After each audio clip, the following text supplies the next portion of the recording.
자유경제원에서는 올해 노벨 경제학상 받은 그 앵거스 디튼의 사상을 한번 검토해보고 우리에게 어떤 의미를 가지는가 하는 그것을 한번 새겨보는 그런 자리가 되겠습니다.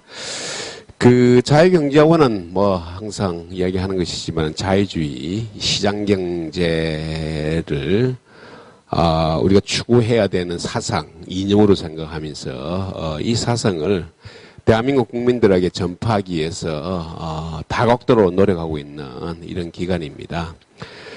많은 저희들이 행사를 통해서 자유주의 사상을 얘기하고 있지만은 사실 이 전달되는 어떤 그 속도라든지 파급력은 이렇게 그렇게 강하지는 못합니다. 왜냐니까 한국 사람의 머리에는 아직 자유주의라든지 이 시장경제가 좀 유전자였는지 굉장히 생소하고 때로는 좀 반시장주의고 반기업주의 이런 것이 오히려 더 국민들 사이에 더 퍼져져 있습니다.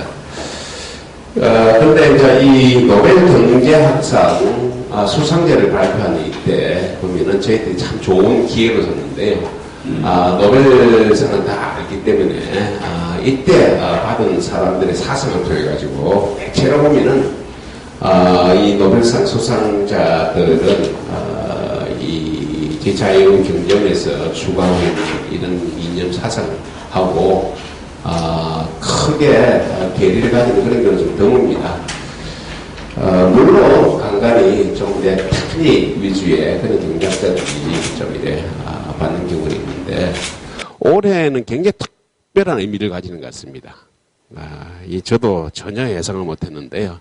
앵거스 디튼 이 교수가 노벨상을 받았는데 이 앵거스 디튼 교수의 이 이론 이것을 저희들이 한 작년부터 쭉 이야기를 많이 했었는데 그렇게 전파하는 어떤 파급력이 적었는데 노벨상 받았기 때문에 좀 더 자신 있게 저희들이 이 사상에 대해서 이야기를 하고 그리고 이것이 이 사람이 노벨상 받은 건 우리하고 아무 관계 없죠. 우리 사는데 아무 관계 없죠. 문제는 이 사람이 가지고 있는 사상이 대한민국에 어떤 메시지를 주냐는 거예요.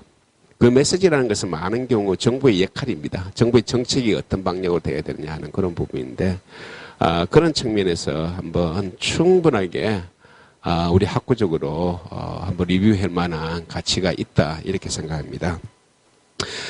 이미 언론에서 많이 알려져 있기 때문에 백그라운드는 다 알고 있는 그런 상황입니다. 현재 프린스턴 대학의 경제학과 교수로 일해 있습니다. 그런데 한국에서 좀 이 교수가 조금 상대적으로 좀 이래 먼 학자가 아니고 가까이에 있다고 할 수 있는 그 근본적인 이유가 앵거스 디튼 교수의 가장 이 최근의 저서가 2013년에 이 지은 The Great Escape입니다. 이 책이 아마 가장 최근에 나온 것인데 무릇 그렇습니다. 책이라는 것은 학자는 대체로 책을 바로 안 만들고 오랫동안 논문 연구를 먼저 합니다. 그 연구가 한 20년, 30년 이래 쌓이면서 자기의 사상도 더 굳건하게 되고 이렇게 되면서 책을 냅니다. 그래서 어떻게 보면 이제 앵거스 디튼 교수의 오랫동안의 자기의 연구 생활을 이 Great Escape 이 책을 통해서 그 사상을 많이 녹여 결과라 이렇게 평가할 수 있습니다. 근데 다행히 이 책을 작년에 이 한국경제신문에서 번역을 했습니다. 그래서 The Great Escape를 번역을 위대한 탈출 이렇게 해가지고 번역을 해서 내놨는데 아마 많이 팔리지는 않았을 거예요. 우리나라 이런 책이 잘 안 팔려요. 근데 요번에 또 노벨상 수상자가 쓴 책이다 이렇게 하니까 조금 아마 팔릴 그런 가능성이 있는 것 같습니다. 제가 이렇게 이제 서문을 좀 그때 적었는데 그때는 뭐 사실 이 책이 잘 안 팔렸듯이 안에 있는 내용도 그렇게 불전달이 되지 않았습니다. 그래서 오늘 이 부분에 대해서 다시 한번 그 의미가 뭐냐 하는 부분을 이야기하도록 하겠습니다.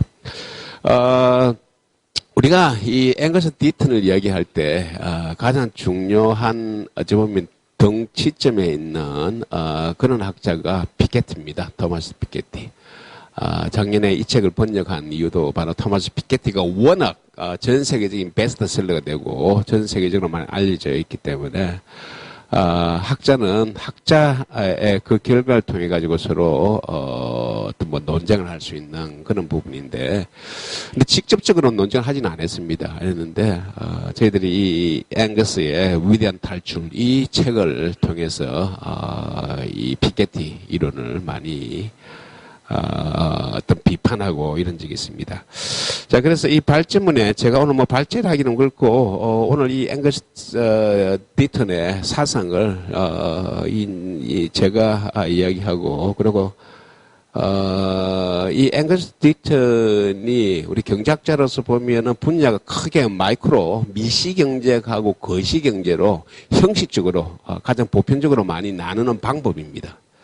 그렇게 봤을 때 이제 이 디튼 교수는 미시경제학을 중심으로 이 연구해온 학자입니다. 이제 소비자 행태 이론 여기서 출발해가지고 지금 우리가 이야기하는 성장과 분배, 불균형 문제 이런 가지 이야기 나오고 있는데요. 자, 이 미시경제 쪽에 나름대로 전문가로 볼 수 있는 송은재 교수 서울시대 분이 미시경제적 학적 측면에서 앵거스의 사상을 이야기해 주시겠고요. 두 번째는 강원대학교 윤리교육계 신정석 교수님은 철학을 하시면서도 경제학을 가장 이해를 하고 계신 대한민국의 유일한 철학자입니다. 그래서 이런 철학, 결국 이제 이 성장과 분배 이런 문제는 사실 많은 경우 철학이 바탕이 돼야 됩니다. 그래서 이런 철학적인 측면에서 말씀을 해주시겠습니다. 저는 이 발제문에서 제가 말씀드린 것이 사실 피케티도 그렇고 디튼도 그렇고 우리나라로 보면 한반도로 치면 남한도 그렇고 북한도 그렇고 결국 그 생각하는 목표는 똑같을 거예요. 한 사회, 한 국가를 어떻게 하면 잘 살게 하느냐 하는 것이 공통된 목표가 되어 있는데, 근데 잘 살게 하는 그 수단에 있어서는 굉장히 많이 차이가 납니다. 잘 산다는 것이 과연 무엇이냐 하는 그런 부분에 대해서는 생각에서 좀 차이가 있는 것 같아요. 그래서 이런 부분을 제가 좀 이렇게 설명하기 위해서 이 그래프를 하나 제가 만들어 가지고 설명을 하는데요. 이건 이제 소득으로 봤을 때 사람을 1,000만 명, 2,000만 명 소득으로 봤을 때 소득은 절대 같지 않습니다. 이걸 우리가 이제 불평등, 불균등 얘기하는데 inequality죠. 인류가 30만 년 혹은 100만 년 동안에 어떤 시대 때도 이것이 평평한 때는 한 번도 없었습니다. 항상 어떤 형태인지 잘 사람이 있고 못 사는 사람이 있고 항상 존재했었어요. 그러니까 인간 사상에 있어서 inequality, 불균등은 그거는 어쩌면 속성이에요. 자, 그 속성을 우리가 심플하게 그냥 이제 이런 그래프를 가진다고 얘기할 수 있죠. 대체로 경우에 n수, 다시 말해서 이제 샘플이 많으면 많을수록 이 정규 분포를 가지기 때문에 이렇게 된다고 볼 수 있는 거죠. 자, 그러면은 이 사회가 소득을 이런 형태의 분포를 가지게 되는데, 자, 그럼 이 사회를 평가하는 방법이 크게 세 가지가 있습니다. 가장 대표적인 것이 평균치로 평가하는 겁니다. 평균치. 이게 보면은 지금 각 국가가 발표하는 1인당 GDP가 얼마냐 그래서 이제 2014년에 1인당 GDP가 얼마였는데 2015년에 1인당 GDP가 10% 올랐다, 5% 올랐다. 이렇게 이야기하면서 경제 성장의 그 속도를 얘기하고 국가 간에 비교할 때도 가장 대표적인 것이 바로 이걸 가지고 평가하는 거예요. 그래서 이게 이제 보편적인 경제학에서 얘기하는 것인데 또 하나 그 사회가 잘 사느냐 못 사느냐 하는 그런 부분에서 평가를 할 수 있는 방법이 이 빈곤층에 대한 시선입니다. 빈곤층. 이 빈곤층이 어느 정도냐 이런 것인데 이때 굉장히 조심해야 되는 것이 이 빈곤층이라는 개념은 경제학에서의 주로 개념은 절대적인 빈곤입니다. 다시 말해서 우리가 지금 뭐 예를 들면은 연봉이 1,000만 원이 안 되는 이하에 있는 경우에는 빈곤층으로 보자. 이렇게 하면은 이 1,000만 원 이하에 있는 이것이 이제 빈곤층인데 이거는 절대적 빈곤입니다. 상대적으로 똑같이 부유층, 예를 들면 연봉 5억 이상을 우리가 부유층으로 봤을 때는 반면 요걸 해가지고 C가 되는 것입니다. 자, 그래서 한 나라를 평가할 때, 한 사회를 평가할 때 할 수 있는 방법은 이 빈곤층에 대해서 남한테 앵글을 줄 수 있는 경우도 있고 C, 상류층에 앵글을 조사할 수 있는데 작년에 히트친 피케티는 이 C 계층에 조명을 했습니다. 그래서 통계치를 보면은 상위 1%가 전체 소득 혹은 재산에서 차지한 비율이 10%였는데 뭐 30년에는 20% 어떻게 변화가 된다 하는 이런 부분에 대해서 전부 엠피리컬리 실증적으로 다 규명을 해놓은 겁니다.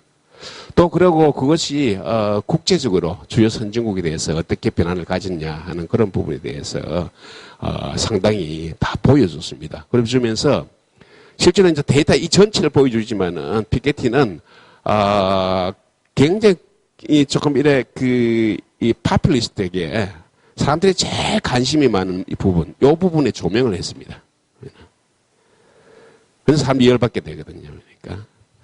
자, 그런데 사실 이제 피케티는 굉장히 큰 역할을 했어요. 왜냐하면 이 한 사회에 이런 소득 분포 형태를 300년 동안에 그 형태를 예를 들면 선진국에 대해서 이 분석해 나간다는 이거는 어마어마한 작업입니다. 이거는 한 학자가 1, 2년에 할 수 있는 그런 게 아닙니다. 이게 최소한 10년이 걸려야지만 할 수 있는 그런 거기 때문에 이 매저먼트 하는 이 측정하는 이 자체는 보면 대단한 업적이에요. 예?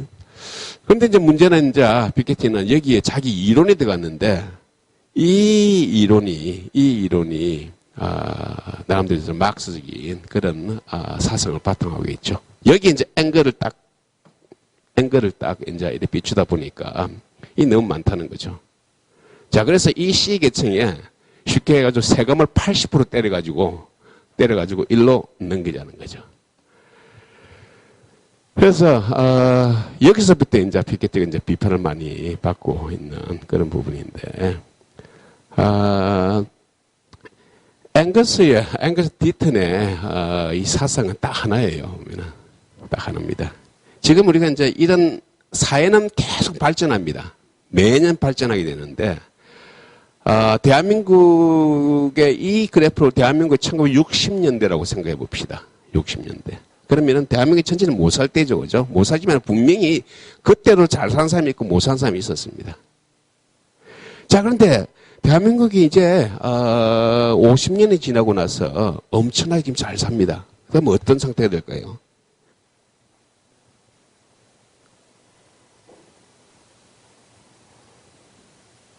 아마 이렇게 될 겁니다.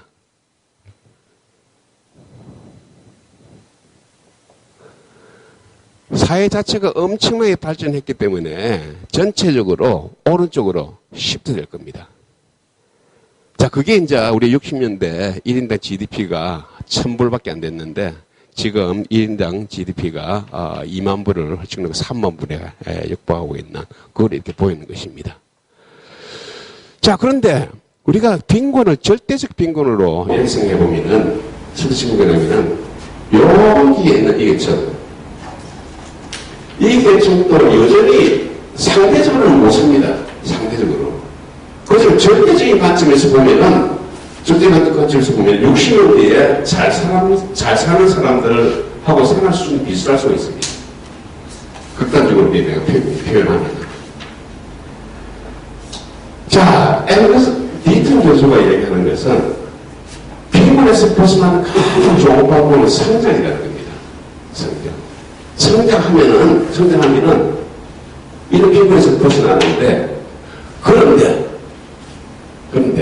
하나 문제점이라고 볼 수 있는 게, 지금 여기서 60년대에 소득 불균형 정도하고 지금 2015년에 소득 불균형 보면 지금이 확연하게 소득 불균형도가 심합니다. 훨씬 불균형 그 수준이 악화됐다고 얘기할 수 있죠.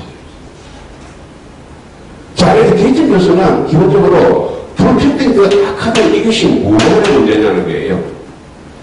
문제는 이렇게 성장함으로 인해가지고 빈곤층이 여기서 빠져나왔다는 겁니다.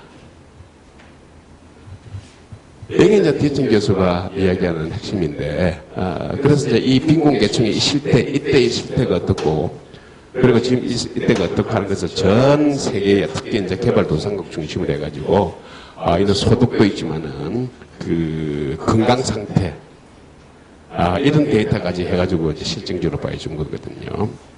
자, 이것이 이제 기본적으로 큰 디튼 교수의 프레임인데, 이제 소위 말해서 이제 마르크스 경제학, 좌파 경제학에서는 여기에 하나의 또 하나의 개념을 탁 잡아넣게 되면은 이 프레임 자체가 전부 다 망가져 버리게 됩니다. 그것이 바로 우리가 지금 이야기하는 것은 이 절대적 빈곤을 이야기하고 있는데, 이 마르크스 경제학에서 한 용어를 개념을 탁 넣음으로 인해서 이 전체를 좀 더 부정하게 되죠. 그것이 바로 상대적 빈곤입니다. 상대적 빈곤이라는 개념을 잡아넣는 순간에 지금 2015년이라는 이 세상은 그야말로 헬 조선이 되는 겁니다. 자, 그래서 기본적으로 우리 이 자유주의 경제학자들은 절대 상대적이란 상대적이라는 이 말은 절대 쓰지 않습니다. 쓰는 그 순간에 이 프레임을 깨지기 때문에. 근데, 이 소위에서 좌파적인 걸 접근하고 있는 이런 학자들 보면은 항상 상대적인 겁니다. 상대적인 빈곤, 또 보면은 또 심리학적인 그런 용어로 하면 상대적 박탈감. 그죠? 항상 자기보다 잘 사는 사람이 존재하는 하에서는 박탈감 존재할 수밖에 없죠. 그죠? 그거는 뭐 나라를 그렇고 모든 사람들이 가지고 있는 인간의 본성이에요. 그걸 남들은 이제 이렇게, 건드려 가지고 사회에 대한, 세상에 대한 어떤, 미움, 분열, 이걸 북두는 이런 것이거든요. 그래서, 기본적으로 이 세상은 자꾸 발전하는데 확실한 거는 발전한 만큼 빈곤에서 멀어질 수밖에 없어요. 그런데 이 불균등은 자꾸 더 악화되죠. 그래서 이제 극단적으로 빈곤에서 탈출할 수 있는 방법은 성장하는 방법이다. 이렇게 이제 한 센텐스로 얘기하는데 이 부분에 대해서는 아까 얘기한 그런 식으로 또 이렇게 공격해 오면은 또 사람들이 막 이렇게 또 쏠리는 것 같아요. 자, 이 프레임 하에서 한국에서 주는 디튼의 사상의 의미가 뭐냐 하는 그런 것을 우리가 조금 검토해 봐야 되는데요. 저는 이 책이 책 이름을 참 잘 지었는데 The Great Escape, 위대한 탈출인데 사실 이게 그 영화 제목에서 따온 겁니다. 디튼 교수가. 그 2차 대전 영화인가 이럴 겁니다. 아마 감옥에서 탈출하는 연합군들이 감옥에서 탈출하는 그 과정을 적어낸 거고 주인공은 보통 많은 영화 그렇듯이 나중에 총 맞고 죽죠. 탈출 못하고. 근데 이 한국에서 이렇게 번역되어 있는데 나는 이 제목이 진짜 대한민국 현실하고 너무나 들어맞는다고 생각해요. 진짜 대한민국이 빈곤에서 탈출한 위대한 탈출한 국가예요. 우리가 반만년 5천년 역사를 이야기하고 있지만은 70년대 이후로 보면은 일반 국민이 하루 3끼 먹는다는 것은 있을 수가 없어요. 그야말로 배고프고 춥고 배고픈 민족이 바로 대한민국의 이제 민족이었어요. 이 빈곤에서 그야말로 위대한 탈출을 하게 된 것이 1970년대예요. 처음에서 60년대부터 자유시장 경제를 기반으로 해서 성장을 해오면서 그 성장 우리가 워낙 빠르게 성장했다 이렇게 해가지고 압축 성장이라는 이런 말로 표현하고 있죠. 그죠? 그렇게 해서 이제 빈곤은 벗어난 거예요. 그럼에도 불구하고 빈곤에도 벗어났는데 아까 말씀드린 이렇게 진짜 이 위대한 탈출한 그런 국가로서 우리나라에 대해서 대한민국에 대해서 자부심을 느끼고 자긍심을 느끼게 되는데 이 보는 시각에 상대적인 박탈감, 상대적 빈곤이라는 이 개념을 갖다 붙이게 됨에 따라서 대한민국은 지옥이 되는 거예요. 헬조선이 되는 거예요. 왜? 그만큼 더 불균 정도는 심해지기 때문에. 그래서 우리 젊은 학생들 대학 졸업하면 연봉 3천 받는데 삼성전자 CEO는 65억 받는단 말이에요. 독신자가 대학 졸업해가지고 3천 받으면 충분히 재밌게 살 수 있을 거예요, 아마. 그죠? 살 수 있죠? 3천 정도 받으면 재밌게 살 수 있잖아요, 그치? 재밌게 살다가 인생 좀 해피해요. 했는데 어느 순간에 신문 봤는데 삼성전자 CEO가 65억을 받는다는 사실을 아는 순간 자기는 그때부터 세상이 지옥이 되는 거예요. 야, 똑같이 이렇게 조금 CEO가 좀 이렇게 우sul할 수 있지만 연봉이 이렇게 차이 날 수가 있느냐 이렇게 하면서 사회에 대한 불만이 이렇게 막 생기는 거예요. 그래서 우리 한국에 주는 가장 큰 메시지는 자유주의라는 게 개인을 바탕으로 이루어지는 것이거든요. 개인이라는 것은 비교하는 게 아닙니다. 물론 비교를 한다 하더라도 자기보다 나은 남을 비교하는 건 좋습니다. 좋은데 그거를 자기 발전의 에너지로 사용해야지. 자기 발전의 에너지로 사용하지 않고 대한민국에서는 남을 끌어내리는 원인으로서 학대 해석한다는 것이죠. 그래서 우리가 그때 이 정부에서도 지금 박근혜 대통령도 맨 처음에 정권을 잡을 때 경제민주화를 들고 나온 거예요. 경제민주화의 큰 틀은 잘 되는 사람 끌어내리는 겁니다. 그래서 이제 강자 약자란 말이 있고 갑을관계 이런 말도 있게 되는데 전부 이 이분화해가지고 위에 있는 아까 얘기한 쪽이 잘 사는 계층을 어떻게 하면은 끌어내리느냐 하는 이제 그런 그 사고인데 문제는 그런 사고가 대한민국에서 먹히고 있어요. 그래서 디튼 교수가 가지고 있는 이 사상이 대한민국 국민들한테 좀 더 굳건하게 갈 필요가 있다는 것이고요. 또 하나가 이제 제가 재밌게 본 부분 중에 하나가 이 빈곤층에 있는 계층을 무조건 도와주는 것이 최선이냐 하는데 질문을 던졌어요. 그러면서 예로서 많은 아프리카 국가들의 이런 빈곤 퇴치 프로그램을 얘기하는데, 아니면 유엔이나 이런 국제기구에서 하고 있는데, 디든 교수 이야기는 도움이 안 된다는 겁니다.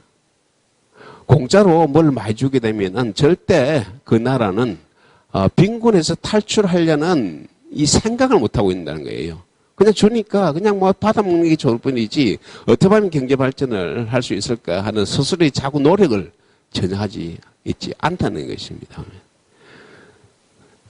그건 실제로 보면 아프리카 우리 이 주위에서 많이 보고 있고 제가 또 개발도상국에 몇 개국에 우리 정책 어드바이스 하는 그런 프로그램에 가 봤더니요. 이 담당 공무원들은 뭐 해마다 뭐 많은 국가에서 전문가나 사람이 와가지고 이렇게 뭘 어드바이스 해주는데 제가 가서 어드바이스 해주는 그 정책에 대해서 벌써 캐나다 사람도 했고 미국 사람도 했고 다 해놨어요. 자기 캐비넷이 다 있어요. 그런데 어드바이스 해준다고 이렇게 그 하면서 엄청나게 소위 말해서 돈을 주고 그러니까 담당 공무원도 대소관령 뭐 아주 술 먹고 가기를 원하고 뭐 이래 돈이나 듬뿍듬뿍 주기를 원하는 것이지 진짜 그 나라를 위해서 정책을 바꾸자 하는 이런 생각을 전혀 안 가지고 있더라고요. 보니까 몇 개 국가를 보니까. 자, 그러면 이런 이 디튼 교수의 메시지를 가지고 우리 한국이 어떤 메시지냐 하는 것을 저는 남북 간의 이런 관계로 좀 해석이 되더라고요. 우리는 지금 우리가 민족이라는 이런 그 집단 조금 이래 그 나르시스가 있어가지고 그야말로 놀부 흥부 이렇게 생각하면서 조금 이래 가난한 동생 좀 도와주자 퍼주자 하는 이제 그런 개념으로 접근하는데 퍼주면 퍼줄수록 남북 관계가 더 경직화될 수밖에 없는 것이 지금까지 우리가 봐왔습니다. 물론 거기는 북한의 독재 정권이 뒷받침되고 있기 때문에 그런 부분도 있지만은 그래서 우리는 이 디튼 교수가 이야기하는 이 논리로 적용시켜가지고 북한이 빈곤에서 빠져나오기 위해서는 원조만 해주는 것이 이 좋은 정책이 아니고 오히려 원조하지 않는 것이 스스로 일어설 수 있는 그런 기반이 있다는 것입니다. 자, 그런 메시지로 제가 남북관계의 디튼도 한번 디튼 교수의 사상을 한번 제가 결부시켜 봤습니다. 자, 이 정도로 하고 그 다음에는 우리 두 번째 좀 더 저는 조금 이제 정책 그 시사정 중심으로 이렇게 말씀드렸는데요. 이제 송 교수께서는 조금 더 학구적으로 미시경제학적인 그런 측면에서 어떤 공헌이 있었고 하는 그런 부분에 대해서 좀 말씀해 주시겠습니다. 우리 송 박사님. 앵거스 디튼 교수가 노벨 경제학상을 수상했다는 소식을 듣고 저는 좀 깜짝 놀랐습니다. 저뿐만 아니라 놀란 학자들이 굉장히 많았을 거예요. 그동안 노벨 경제학상을 수상했던 사람들의 이력을 보면 경제학계의 흐름을 뒤바꿀 수 있는 새로운 이론을 제시했거나 뭐 경제적 이론 또는 계량 경제학적인 어떤 새로운 모델을 제시한 사람들이 대부분 수상을 했었습니다. 그래서 작년에도 마이크로 이론을 가지고 했던 누구였더라? 작년 수상자가 한센은? 아니, 한센은 재작년이었고요. 네. 제가 지금 정확히 이름은 기억이 안 나는데, 이제, 프랑스의 미시경제학자였는데요. 네, 트롤이었습니다.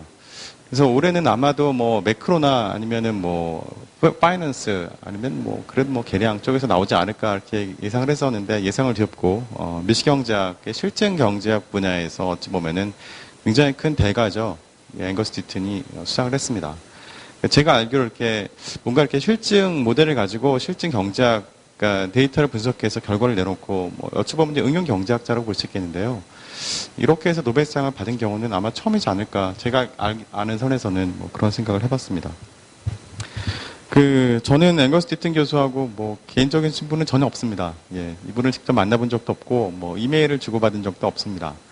그렇지만 제가 대학원 시절에 박사과정에서 공부를 할 때 이 앵거스 디튼 교수가 존 뮬바워하고 같이 썼던 Economics and Consumer Behavior라는 책을 가지고 공부했던 기억이 있습니다.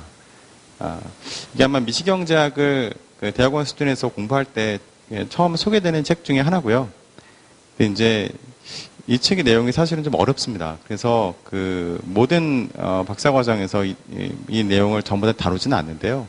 다룬 학교도 있고 그렇지 않은 학교도 있는데 이 책에서 강조하고 있는 것은 이제 컨섬션, 가구의 소비에 대한 굉장히 다양성, 그다음에 복잡성, 그에 대한 이해, 어떻게 가구의 소비가 결정되고 이루어지고 있으며, 그다음에 또 가구는 기간 간 소비라고 하죠. intertemporal substitution까지 해서 어떻게 컨섬션 다이나믹스라는 말도 합니다. 소비 동학이죠. 그러니까 올해의 소비와 내년의 소비를 어떻게 연결시킬 것이냐, 이런 것들에 대해서 굉장히 자세한 이론적인 내용뿐만 아니라, 그다음에 실증 경제학자들에게 어떻게 하면 이 모형을 데이터를 가지고 자료를 가지고 테스트할 수 있다 이런 안내서 같은 역할을 하는 그런 책입니다. 특히 이제 아마 대부분의 그 경제학자들이 한 번쯤은 들어봤을 거예요. AIDS라고 이게 AI가 아니고요. 이게 Almost Ideal Demand System이라고 해서 보통 컨섬션은 그러니까 가구의 소비는 한 가지로 이루어지진 않잖아요. 일단 밥도 먹어야 되고 옷도 사 입어야 되고 주거비도 지출해야 되고 또 문화비도 지출해야 되고 굉장히 다양한 품목으로 이루어져 있는데요. 이 다양한 품목으로 이루어져 있는 그런 소비 함수를 그래도 그 경제학의 그 소비 이론이 얘기하고 있는 몇 가지 공리들이 있습니다. 이 공리들을 충족시켜주면서 예를 들어서 뭐 가격이 올라가면 수요가 줄어든다 등등. 그다음에 품목들 간의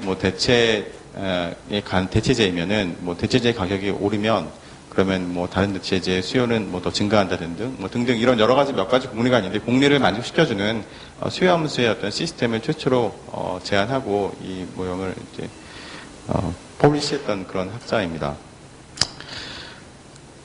이제 그래서 저는 이제 물론 제가 이 사람을 먼저 찾아서 알고 공부했던 건 아니고요. 제 지도 교수가 이 사람의 책을 안내해줘서 한번 그러니까 본격적으로 박사 논문을 쓰기 전에 기본이 되는 중요한 내용들을 숙제하는 의미에서 이 책을 안내해줬고 그래서 그 책을 공부했던 그런 기억이 있습니다.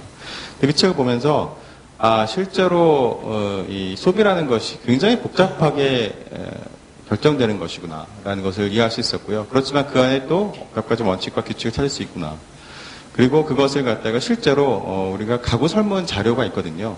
그러니까 데이터라고 하죠. 우리나라에서도 굉장히 많은 데이터가 이제 만들어지고 있는데요. 데이터를 이용해서 이 모형들을 테스트할 수 있구나. 이런 것들을 깨달았고, 그다음에 이제 새로운 시대의 흐름에 따라서 새로운 소비 트렌드가 나타나잖아요. 그다음에 또 새로운 품목이 나타나고 이런 것들에 대해서 새로운 그러니까 설문 데이터를 만들기 위해서는 가구 설문을 어떻게 디자인해야 되는구나. 이런 것들에 대해서 나름 좋은 정보를 얻을 수 있었던 기억이 있습니다. 이제 이렇게 보면서 이제 저는 이제 굉장히 가구 소비라는 것이 굉장히 중요하다라는 것을 많이 느껴봤는데요. 근데 이제 보통 경제학을 학부 수준에서 가르치거나 배우거나 또는 대학원도 마찬가지입니다. 보면 그 소비를 그냥 뭉뚱그려서 가구 소비 이렇게 얘기를 합니다. 그러면서 이제 이론적으로는 힉시안 컴포짓 굿이라고 해서 가구에서 소비된 모든 소비 품목을 합쳐서 합친 것이죠. 그렇게 되면 이제 그러니까 소비에 대한 가격이라는 게 의미가 없어지는 거죠. 그래서 그냥 그때 힉시안 컴포짓 굿의 가격은 1이라고 이제 가정을 하고 이렇게 분석을 합니다. 그렇게 되면 이제 가격을 가지고 소비를 논의할 수 있는 여지가 이제 사라지는 거죠. 자, 그렇게 되면 이제 주로 논의가 어떻게 이루어지냐면 소득 가지고 논의가 이루어집니다. 그러니까 가구 소득은 일단 매정하기가 좀 쉬운 면이 있어요. 그러면 일단 월급쟁이 같은 경우에는 원천징수 영수증을 보면 1년 동안에 얼마 벌었는지 금방 나타나잖아요. 그다음에 이제 이 소득을 가지고 보통 이제 불평등이라든가 아니면 빈곤이라든가 그런 얘기를 할 때 보통 이 소득 가지고 얘기합니다. 아까 이제 현 회장님께서 이제 상대적이라는 말이 들어가면서부터 모든 것이 꼬이기 시작했다 말씀하시면서 이제 상대적 빈곤 얘기를 하셨는데 상대적 빈곤이 되는 기준도 바로 보통은 이제 중위소득을 가지고 얘기합니다. 가구의 중위소득의 몇 퍼센트, 보통 50% 정도 얘기하는데요. 그런 식으로 소득을 갖고 얘기를 하고, 그 다음에 우리가 불평등 지수 또는 불균등 지수라고 얘기하는 대표적인 지수인 지니계수도 보통은 가구 소득을 갖고 얘기하고요. 그 다음에 또 10분위 얘기할 때도 보통은 이제 소득을 가지고 얘기를 합니다. 그래서 대부분의 경제 정책이 이 가구 소득, 그러니까 소득에 집중되는 경향이 있습니다. 또 보통은 이제 세금도 소득 베이스로 매겨지는 거죠. 대표적으로 그렇지 않은 소비 베이스로 매겨지는 세금이 이제 부가가치세가 될 텐데요.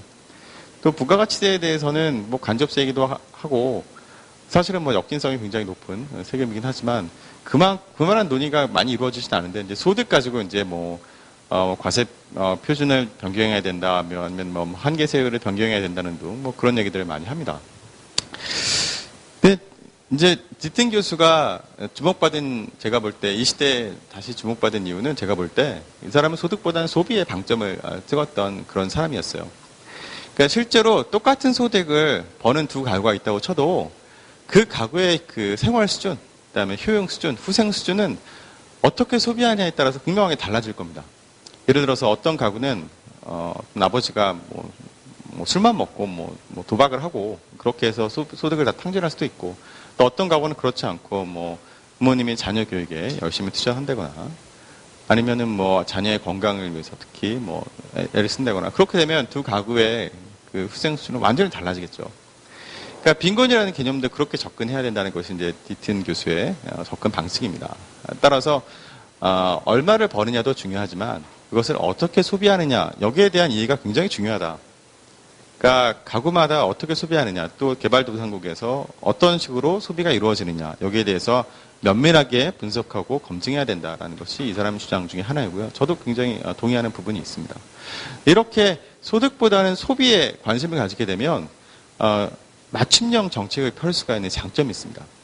그러니까 어떤 특성을 갖고 있는 가구에서 어떤 소비가 특별히 더 일어나고 있다는 걸 이해하고 있는데, 그 소비가 그렇게 볼 때 별로 바람직하지 않으면 그 소비를 억제하고 더 중요한 소비를 늘릴 수 있도록 어떤 정책을 개발하고 인센티브를 준다거나 페널티를 준다거나 뭐 그런 식으로 설계가 가능하겠죠. 이게 굉장히 어려운 작업이죠. 왜냐하면 소득은 드러나지만 쉽게 소비는 이렇게 측정하는 게 굉장히 어렵습니다. 그러니까 뭐 예를 들어서 뭐 데이터를 모은다고 해도 가계부를 열심히 쓰는 그런 가구에서는 뭐 품목별로 소비가 얼마나 일어나는지 뭐 파악할 수 있겠지만 대부분 그렇지는 않죠. 내가 얼마 버는지는 확실히 기억을 하고 또 대충 얼마 쓰는지는 뭐 기억할지 몰라도 어느 품목에 어느 정도 쓰는지까지 자세하게 기억을 하고 기록하는 그런 가구는 많지 않거든요. 그러니까 소비에 대한 데이터를 얻는다는 것이 굉장히 어렵습니다. 뿐만 아니라 이 소득은 누가 버는지와 상관없이 가구에서 소득을 벌 수 있는 가구원이 몇 명이 여러 명이 있으면 뭐 부부 같은지, 예를 들어서 뭐 맞벌이 부부 같은 경우에 그 소득을 합산하는 건 굉장히 쉽죠. 뿐만 아니라 또 누구의 소득인지도 금방 이렇게 식별할 수가 있는데, 소비는 또 그게 어렵습니다. 보통은 이제 한 가구, 그러니까 소비라는 가구 단위로 이루어지기 때문에 뭐 그 가구에서 한 달에 식비가 얼마였는지 뭐 이 정도는 파악할 수 있지만 그 가구원 각각별로 누가 얼만큼 뭐 소비했는지 이런 것들은 사실은 파악하기 좀 어려운 면이 있죠. 그런데 이제 디튼 교수는 거기까지 가야 된다라고 주장을 하는 거죠. 근데 이제 또 그렇게 되면 가구, 보통 이제 1인 가구 같으면은 자기 혼자 돈을 벌어서 혼자 쓰기 때문에 상관이 없는데 2인 이상 가구가 되면 보통은 소득을 뭐 합치기도 하고 뭐 아니면 뭐 각자 쥐고 있더라도 또 공통 소비라는 게 발생하기도 하고 또 본인이 원하는 소비가 또 다를 수도 있죠. 예를 들어서 뭐 남편과 아내가 선호하는 소비 형태가 다를 수도 있죠. 그렇게 되면 가구원 간의 어떤 그 선호의 차이가 존재한다면 또 이것도 굉장히 어려운 문제 중에 하나입니다. 뭐 이런 식으로 그 디튼이 강조한 소비 경제학은 결과적으로 우리가 가구의 어떤 경제 행위를 이해하기 위해서는 소비가 어떻게 이루어지고 있는지에 대해서 면밀히 검토해 볼 필요가 있으며, 특히 이 사람은 이제 그 후반부에는 개발 경제학, 디벨로먼트에 굉장히 관심을 많이 가지고 여러 가지 연구를 많이 했습니다. 이제 개발도상국의 의료라든가 아니면 뭐 음식이라든가 뭐 이런 것들에 대해서 빈곤에 대한 관심을 많이 가졌죠. 그러니까 그런 측면에서 우리가 어떻게 연구를 해야 하고 앞으로 나아갈 방향이 무엇이고 뭐 이것에 대한 얘기를 많이 했던 것으로 기억을 합니다. 그러니까 그 21세기 들어서 이제 2008년이죠.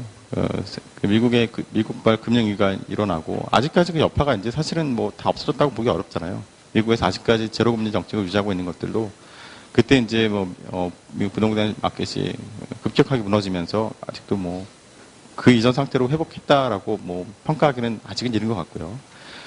그러니까 뭐 이런 상황에서 그럼에도 불구하고 이제 뭐 그 이후에 소득 불평등이라고 얘기하면 뭐 그 지금 좀 전에 현 원장님 말씀하신 저기 그 디스트리뷰션에서 뭐 얼마나 그 분포가 넓어졌는지 뭐 그걸 보면 좀 더 늘어났고요. 사실이고. 그러니까 이렇게 뭔가 상대적이라는 말이 들어가면 참 애매해진다, 말하기 어렵다는 말을 하지만 사실은 모든 사람들이 상대적으로 생각을 하죠. 예. 그러니까 내가 그 1등 하고 싶은 것도 남들보다 1등 하고 싶은 거지 절대적 1등은 또 아니잖아요. 그러니까 쟤보다만 잘하면 내가 좋은 데 갈 수 있는 거고 뭐 그런 거잖아요. 그러니까 경제학에서 상대적이라는 것은 절대로 뭐 배제할 수 없는 개념이긴 하고요. 아무튼 간에 상대적 박탈감이 더 커지는 상황에서 그러니까 결국에는 이제 소득 불평등에 대한 문제가 나오고, 그다음에 이제 뭐 소수의 사람들에게 부가집중의 현상에 대해서 비판이 나오고 뭐 이런 관점에서 이제 그 작년에 재작년인가요? 이제 토마스 피케티가 이제 세계적인 히트를 친 거죠. 근데 이제 그 면에 있어서 피케티는 어찌 보면은 그런 면에 있어서 과도하게 소수에게 부가 집중되는 것은 바람직하지 않다라는 것을 강조했다고 하면, 이 디트는 거기에 방점을 두기보다 아까 그 현 원장님 말씀하신 것처럼 이 디스트리뷰션 상에서 그 하위층에 있는 그룹에 대해서 좀 더 관심을 가져야 하고, 그 사람들의 후생 수준을, 웰페어를 높이기 위해서 어떻게 노력해야 된다라는 것을 이제 강조했는데, 그런 면이 아마도 이 시대 상황에 맞춰서 노벨위원회에 높은 평가를 받아서 노벨상까지 받게 되지 않았나, 뭐 그런 생각을 해봅니다. 그래서 이제 이 얘기를 조금 이어서 하면, 이제 디튼 교수도 그렇고 피케티도 그렇고 제가 뭐 그 사람들의 연구를 전부 다 아는 것도 아니고 다 읽어본 것도 아니지만요. 확실히 제가 말할 수 있는 것은 그냥 아이디어 차원에서 한 얘기는 절대 아니거든요. 그러니까 피케티의 책도 뭐 제가 정확히 기억은 안 나지만 500페이지 이상 되는 걸로 기억을 합니다. 그다음에 그 앵거스 디튼의 이 사람의 논문집을 모아놓으면 이건 뭐 페이지를 셀 수도 없어요. 근데 이 사람들의 내용은 주장은 그냥 생각에서 나온 게 아니고 다 과거의 실증 데이터를 가지고 연구를 한 거거든요. 굉장히 과학적 엄밀성을 가지고 어떤 그 계량경제학적인 방법까지 다 동원해서 이러이러한 데이터를 분석한 결과 이런 결과를 얻었다라고 얘기를 하고 있습니다. 그의 바탕에서 이제 주장을 하는 거죠. 그러니까 저같이 그 아주 미천한 경제학자들은 어찌 보면 지금 이 피케티도 그렇고 디튼도 그렇고 지금 이 세계 경제학을 주름 잡는 어찌 보면 대거장 중에 한 분이 있는데요. 이분들의 연구를 잘 이해할 필요가 있다고 생각을 합니다. 그러니까 이게 제가 얘기하고 싶은 것은 이제 뭐 이것이 그러니까 오늘 현 원장님께서 이제 그 디튼의 그 위대한 탈출이라는 책에서 얘기하고 있는 이 내용을 가지고 피케티가 주장하는 내용에 대한 반박을 하신 거잖아요. 그렇죠?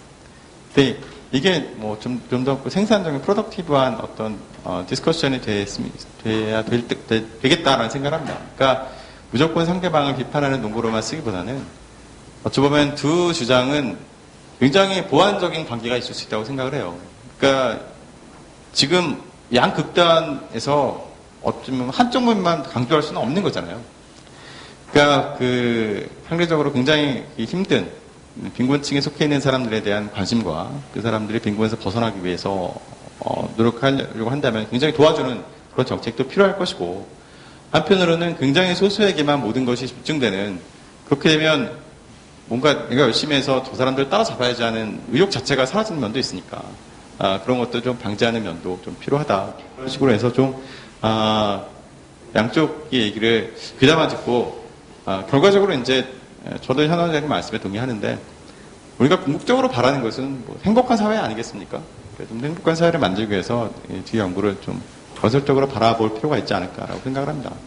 그러니까 아까 좀 전에 이제 마지막에, 현 원장님 말씀 마지막에 그 말씀 하셨어요. 뭐 개발도상국에 원조를 해주는 정책이 별로 효과가 없게 나타나더라. 뭐 그런 말씀 하셨는데, 그 얘기는 주류경제학자들 사이에서 굉장히 널리 알려진 얘기 중에 하나예요.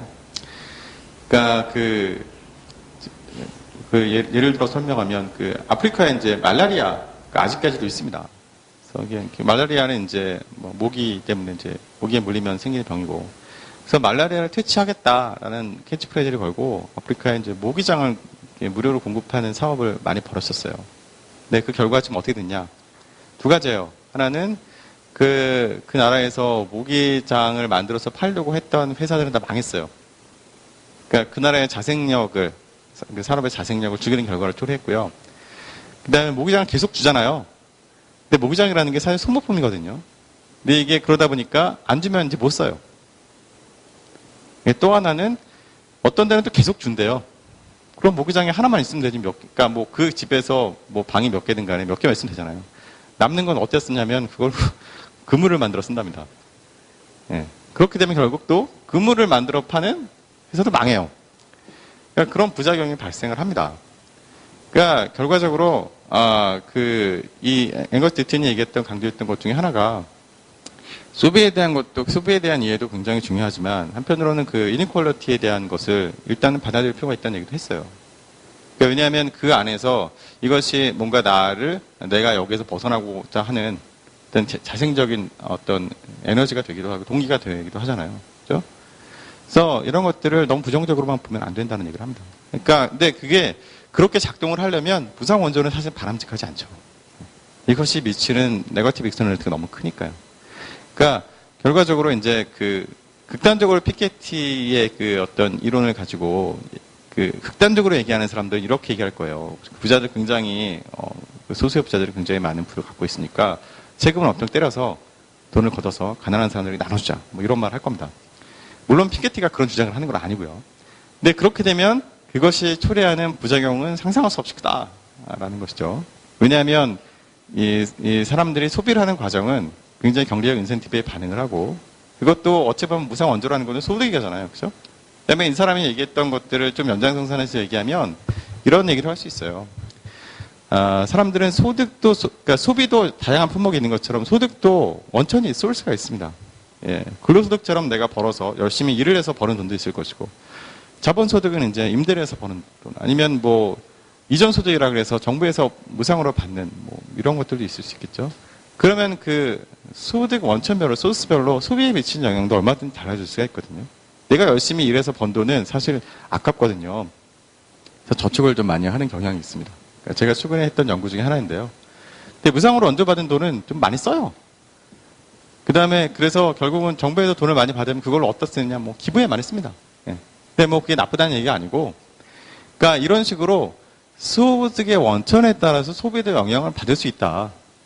그러니까 그것들까지 자세하게 바라봐야 되고 그것은 얼마든지 데이터를 가지고 검증할 수 있으니 그런 검증 결과를 가지고 세밀하게 정책을 디자인해라라는 그런 메시지를 디튼 교수가 준 것이고요. 저는 그렇게 이해합니다. 이제 앞으로 이 노벨위원회에서도 디튼 교수에게 노벨상을 준 것은 앞으로 정부 정책도 그런 식으로 가야 된다라는 것을 그런 교훈을 준 것이 아닌가 뭐 그렇게 생각을 합니다. 예, 이상 마치겠습니다.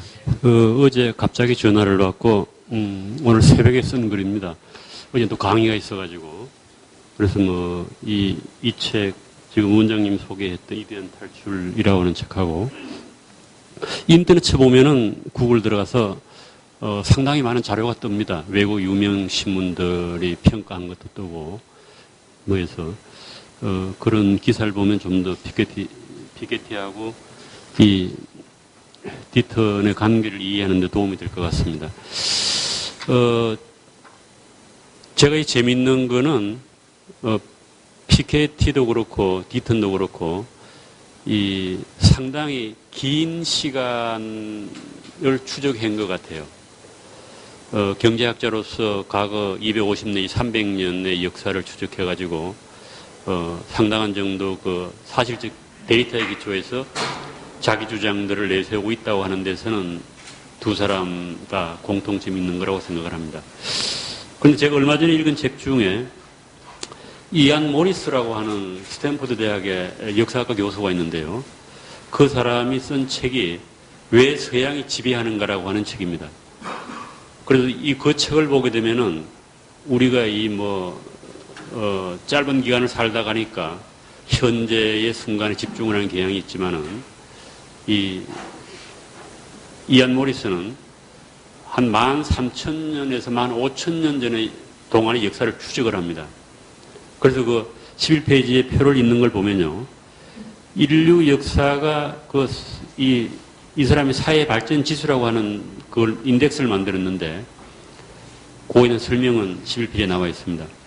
거의 변화가 없어요. 조금 높아졌다가, 이게 엄청나게 변화가 초래되는 것이 지금으로부터 한 250년 내지 300년 전이에요. 그거 보면은 거의 수직적으로 변화가 되죠. 그래서 이런 거를 이제 보면서 하는 이 얘기가 여기에 도대체 무슨 일이 일어났느냐라고 하는 겁니다. 예. 그래서 여기에서 주로 이제 집중하게 되는 것이 산업혁명하고 시장경제의 확장, 교역의 활성화 이런 걸 볼 수가 있습니다. 그래서 그거에 따라 가지고 모리스는 사회발전 지수를 결정하는 4가지 요인을 설명을 했는데 그것이 뭔가 하면은 에너지 획득하고 조직화 도시성, 전쟁 수행 능력, 정보기술을 이야기했습니다. 그래서 에너지라고 하는 아주 포괄적인 의미죠. 이건 뭐 우리가 부하고 소득하고 연계된 것 같기도 하고, 조직화는 국가의 어떤 그 중앙집권화 제도 능력 구축이라고 볼 수가 있습니다. 그리고 아마 최근에 들어서 이 정보기술을 강조하는 이유는 오늘날 현대사회가 정보사회이기 때문에 그런 것 같습니다. 이런 것들이 이 사회 발전 지수에 영향을 미치는데, 그것이 이런 것에서 서구가 앞서기 시작한 것이 불과 250년 내지 300년 전이라는 겁니다. 그래서 물론 이제 이안 모리스는 이걸 도식화해가지고 중국이 서구를 따라 넘을 것이다라고 하는 이 얘기를 하고 싶어 하는 거예요. 실제로 그렇게 이루어질지 모르겠습니다만은. 그래서 이 표에 따르면은 2100년이 좀 지나면은 추세가 현재같이 지속되는 한 중국이 서구를 따라 넘길 것이다, 뭐 이런 추측을 하고 있습니다. 그래서 이렇게 본다고 하면은 가장 중요한 거는 이 서구가 중국을 따라 넘으면서 사회 발전 지수가 급격하게 증가하는 그 시점, 그것을 이제 이 앵거스 디터는 위대한 탈출이라고 불렀습니다. 그 시점이 거의 정확하게 일치하는 것 같아요. 250년 전이니까. 그래서 디턴이 얘기하는 위대한 탈출은 이 자유에 초점을 맞추었습니다.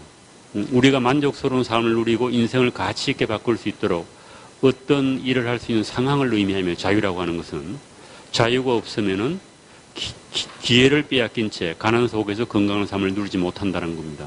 그래서 우리 사회를 여기에 빗대어 보면 우리는 한 3, 40년 전에 이 리듬을 탄 거라고 볼 수 있죠. 위대한 탈출이라고 하는 그 리듬에 조인해가지고 소위 말하면은 경제 성장을 이룩하고 민주화도 이룩하고 자유국가도 이룩했다고 볼 수가 있는 겁니다. 그래서 한마디로 얘기하면은 성장의 리듬을 타는 거예요. 인류가. 그래서 그 성장의 리듬을 탄 나라들은 빈곤에서 탈출을 해서 복지를 늘리는 경향이 있고, 그 리듬을 타지 못한 나라는 여전히 빈곤과 질병 속에 시달리고 있다고 하는 얘기입니다. 그런데 문제는 이 위대한 탈출을 해서 성장의 리듬을 타게 되면은 그 뒤에 부산물로 따라 나오는 게 불평등이에요. 이건 어느 나라나 다 그렇다는 겁니다. 그래서 성장의 부산물이 불평등인데, 이 불평등에 초점을 맞추게 되게 되면은 성장 자체를 비난하게 되고, 어떻게 하면 불평등을 줄일 수 있을까에 대해서 초점을 맞추게 됩니다. 그래서 어느 나라나 성장하고 난 뒤에는 당연히 따라오는 이 문제가 불평등이에요. 우리나라도 이 불평등이 문제됐다고 하는 얘기는 어느 정도 성장을 이룩하게 됐다고 하는 얘기입니다. 그리고 어떻게 보면 이 성장은 의약품의 부작용하고 비슷한 거예요. 없애면 좋지만은 없앨 수는 없는 거죠. 그렇다고 해서 우리가 약을 먹지 말자, 이렇게 얘기하는 것조차도 어리석다고 볼 수가 있는 겁니다. 그래서 위대한 탈출을 한 나라에 대해서는 드디어 불평등을 인식하게 된다는 거예요. 우리가 차가 없어가지고 제 경험도 그런데, 이 걸어 다닐 때는 거리에 대는 승용차가 승용차로만 보이는 거예요. 뭐 그 차에 이 좋고 나쁘고 이런 건 안 보이죠. 그러나 중고 T크라도 하나 마련하게 되면 드디어 BMW가 보이고 벤츠가 보이는 거예요. 이게 소위 말하면 인식의 전환이 일어나는 겁니다. 그래서 그걸 보고, 야, 나도 저거 한번 타봐야 되겠다, 이런 생각을 하는 사람이 있고, 저거 탄 놈들은 뭐지? 이렇게 두 사람으로 갈려요. 그래서 야, 나도 저거 한번 타봐야 되겠다라고 생각하는 사회가 많은 사회일수록 성장을 거듭하는 나라가 될 것이고, 저 새끼들은 뭐지 하고 욕하는 놈이 많아지는 나라일수록 이거는 이제 망하게 되는 겁니다. 그래서 어느 나라나 그런 과정, 인식의 변화가 일어나는데, 나도 저거 한번 타보겠다는 사람이 많아지는 사회는 발전을 거듭할 수 있을 것이고, 그것을 보고 비난하거나 르상티망, 소위 말해서 분노의 감정이 생기는 나라는 이게 곤란하다. 그래서 우리나라는 아마 앞쪽인지 뒤쪽인지 모르겠는데 요즘 헬조선이 얘기 나오는 보면은 뒤쪽으로 가고 있는지 안 나는 우려가 생기는 겁니다. 원래 철학에서 그걸 르상티망이라고 그래요. 분노, 원망. 그래서 이게 참 어려운 문제죠. 그래서 그 감정을 자제하고 그것을 극복하려고 하는 노력이 필요한데 우리나라는 그걸 자꾸 정치권에서 부추기고 있으니까 더 큰 문제가 발생하는 것이 아니겠는가라고 하는 그런 생각이 듭니다. 물론 이제 이 불평등을 정의론이라고 하는 이름으로 도덕적 관점에서 극복해야 된다 해서 평등이론이 나올 수도 있지만은 대부분의 불평등에 대한 그 반감은 르상티망에서 나오는 겁니다. 아담 스미스가 그런 얘기했다고 자주 인용을 하죠. 근대 초기 이 당시 뭐 아담 스미스가 살았던 그 스코틀랜드 거기를 오늘날하고 비교해 보면은 뭐 형편없는 데겠죠. 글라스고라고 하는 데가 거의 마차가 왔다 갔다 하고 뭐 이런 정도였을 터인데 그 당시 아담 스미스 하는 얘기 그겁니다. 그 당시 자본주의 초기 단계죠. 살았던 사람은 아프리카 왕보다 더 화려하다. 그 생활이. 그리고 극찬을 했어요. 그래서 물론 이제 아담 스미스가 한 얘기는 우리가 오늘 잘 살고 있으니까 이 성장을 하라고 하는 얘기인데 많은 사람들은 그렇게 생각하지 않는 거죠. 우리는 과거를 보거나 아프리카 왕하고 비교하는 게 아니고 옆에 있는 사람하고 비교를 합니다. 그러니까 이 불평등에 대한 인식이 생기는 것은 잘 살게 된 이유라고 볼 수가 있어요. 그래서 우리는 아프리카 사람하고 비교하는 게 아니고 자기 주변에 잘 사는 사람들 또 나아가서는 주변에 잘 사는 선진국하고 자신을 비교해서 초라하다고 느끼면서 르상티망의 감정을 확대해 나간다고 볼 수 있는 겁니다. 그래서 올해 그 노벨 경제학상을 수상한 디터는 빈곤과 불평등을 사회학으로 보는 것 같아요. 그래서 이제 피케테하고 달리 뭐 디터는 계속 얘기하는 것이 양면성이 있다 이렇게 얘기를 하는 겁니다. 이 불평등은 그거 왜 그런가 하면 성장의 부산물이기 때문에 그런 거죠. 그래서 이 보게 되면은 사회가 발전할수록 이 격차는 만연하게 되는 걸 부정할 수가 없어요. 요즘은 뭐 우리가 세속자본주의라고 그래서 마치 한 집안의 아들이 다 같이 잘 사는 거나 못 사는 것처럼 생각합니다만은 집안의 자식들도 보면은 빈부격차가 많이 나요. 어떤 직종으로 들어가느냐에 따라 가지고. 그래서 형제나 자매 간에도 빈부격차가 나는 것이 오늘 현실이 됐다고 볼 수가 있는 겁니다. 그런데 우리가 또 하나 더 주목해야 봐야 되는 거는 이 절대적으로 소득이나 부의 액수에서는 차이가 많이 납니다. 연봉이 초임을 뭐 미국에 가서 변호사가 되면 연봉 초임 10원을 받거든요. 갓 졸업해가지고 대학원. 그런데 주목해야 할 또 다른 측면은 소득과 부의 불평등이 아니라 어떻게 보면 웰페어, 이 복지는 상당한 정도의 평등이 이룩된다는 얘기입니다. 나라가 발전하면. 그래서 오늘날 우리를 보더라도 이 뭐 전염병으로부터 이 보건을 획도한다든지 식생활이 개선된다든지 뭐 수돗물을 먹는다든지 이런 우리가 당연시하는 그 측면에서는 복지가 상당히 높아진 거예요. 거의 평균화됐다고 볼 수가 있는 겁니다. 그래서 뭐 어른들이 그런 얘기 하잖아요. 너 하루 4끼 먹을 거냐? 하루 기껏 먹을 3끼밖에 안 먹는다는 거예요. 그런 점에서 보면은 소득과 부에서 나는 불평등이라고 하는 것하고 이 웰페어에서 일어나는 평등이라고 하는 것을 같이 봐줘야 된다는 겁니다. 저는 디턴이 그 점을 지적했다고 생각을 하는 거예요. 그래서 우리가 이 소득과 부의 불평등에 초점을 맞추면 그 불평등은 완화할 수도 없고 없앨 수도 없어요.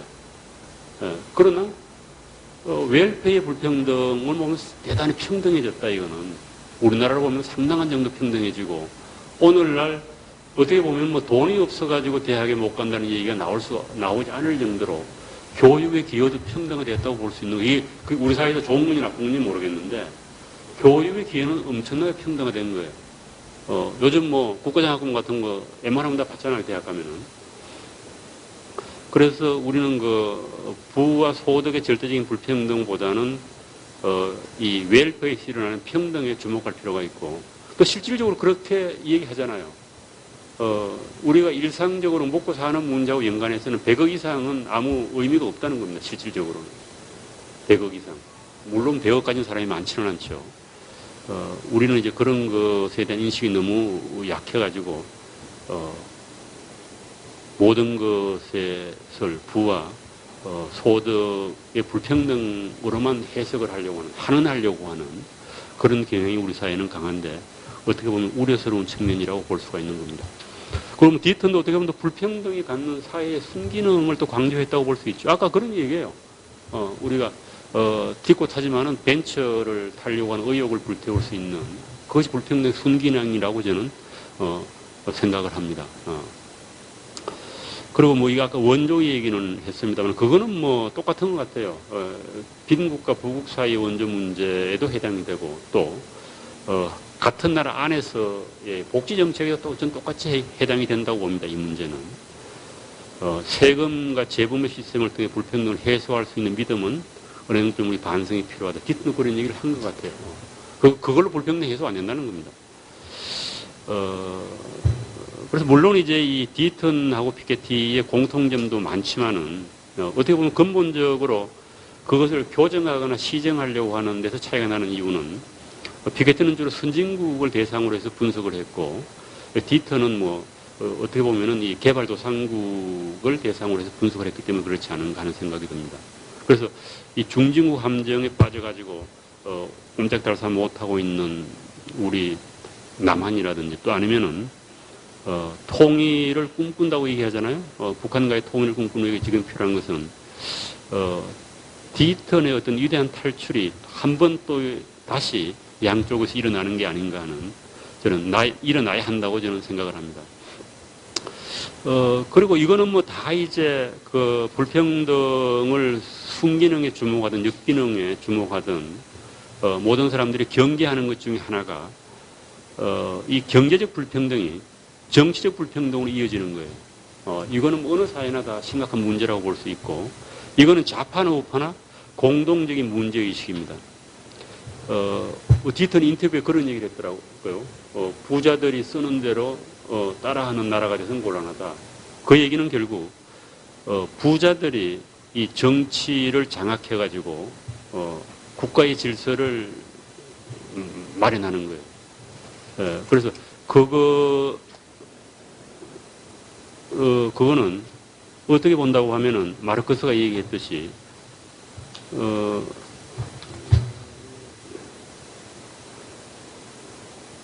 마르크스가 얘기했듯이 결국 정치라고 하는 것이 가진 자들의 도구가 될 수가 있다는 얘기죠.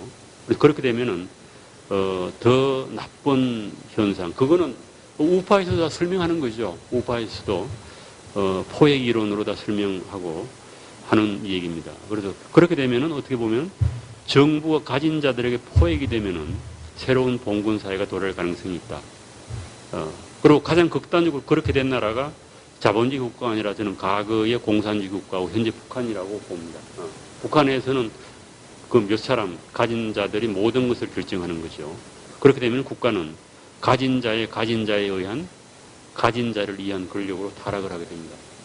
그래서 이거는 우리가 상당히 경계해야 될 그런 측면이 아닌가 하는 생각이 들고 앞에서 뭐 조금 얘기했습니다만은 이 불평등을 해소하겠다고 결국 국가가 나서게 되면은 그거는 결국은 전체주의 국가로 갈 수밖에 없다.